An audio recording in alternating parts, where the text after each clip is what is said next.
Scene 73 short 4 take 1 action. ফুলে যদি এতই কাটা গোলাপটা তুই তুললি কেন?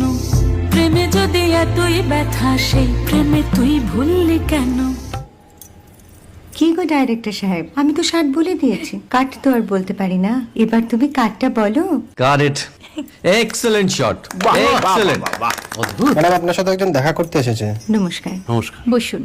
আপনার জন্য আমি চেক বইটা নিয়ে এসেছি ম্যাডাম। কি যেন নাম আপনার ডিরেক্টর সাহেব? পিনাকি মুখোটি। মুখুটি বাবু, আমি ভুতুরিয়া বাবুর কাছ থেকে পরে চেক নিয়ে নেব। আচ্ছা। আগে আপনার বাঁধানো বইটা দিন, দেখি, পড়ি, ভাবি। হ্যাঁ না মানে সেটা এখনো ঠিক তৈরি হয়নি। ও, তাহলে সেটা আগে ঠিক করুন ভাই, তারপর চেক টেক হবে। কিছু যদি মনে না করেন ম্যাডাম, আপনার হাতে আরে এটা তো কুমারীর চরিত্র, ওই আংটিটা। ওই যে বললাম ভাইটি, আগে আপনার বইটি রেডি করে আনুন। ও হ্যাঁ, আপনি বোধহয় জানেন না যে মায়া কুমারী তার আংটি কখনোই খোলে না। সে কুমারীর পাটেও খোলে না, বেধবার পাটেও খোলে